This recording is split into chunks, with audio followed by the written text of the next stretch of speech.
Hello everyone, this is Michelle Sarmento. Welcome to my new channel that is all about fashion history, travel, trends, and a lot more. And what it's all about, accuracy and inaccuracy in period films and series, it depends on the budget and how much the producer cares about their films or series to look very realistic, as if they were taking us into a time machine into the past. This is the case of the 1994 film Interview with the Vampire, directed by Neil Jordan. The attention to detail from its very realistic ambience, and of course what makes any period film stand up. The costume design, it is just exquisite and flawless.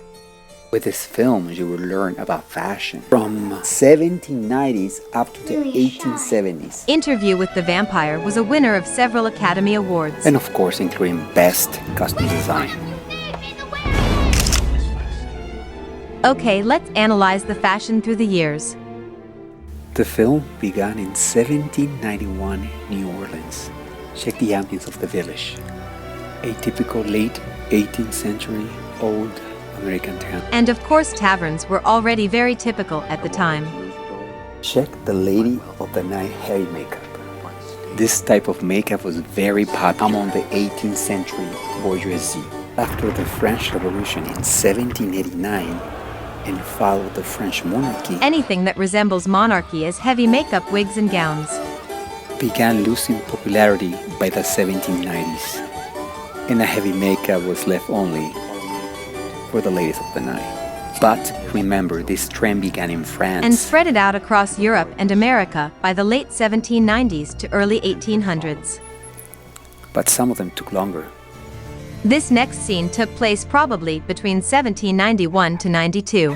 Here we still see some of the style known as macaroni style, but with a softer look. No wigs, but still makeup on. Check out the lady hairstyle freeze curls. This style was popularized by Marie Antoinette in the early 1780s as a return to nature. Look at the earth tone lady's gown palette, typical of the 1780s fashion. The following scene shows the late 1790s to early 1800s fashion. Check at her smerald gold embroidered gown. And forget about the blood. This it's a Grecian-inspired neoclassical style, based on recently rediscovered of Greek and Roman archaeological sites, which were the new ideals of democratic government. Look at the stud outfit. This is a Beau Brummel look, better known as the first true dandy. Beau influenced men's fashions at the turn of the century. The following scene shows an early 1800s fashion. Look at the lady's hairstyle. Typical of the Empire fashion. Look at Claudia's Empire cut dress. See the instructor and the doll maker follow the same early 1800s Napoleon hairstyle. In this scene, you will see a typical early 1800s family. Look at the simplicity of the mom dress and hairstyle away from the heaviness of the early 1790s and beyond. This is a period where women have a break from the corset. Time can pass quickly for mortals when they're happy. With us, it was the same. On this scene, we see a slightly different, but a more elaborated gowns than the previous years. Take a look at the very tall top hat. All beaver hats, a gentleman's must accessory during the early 20th century. Look at Claudia's gown.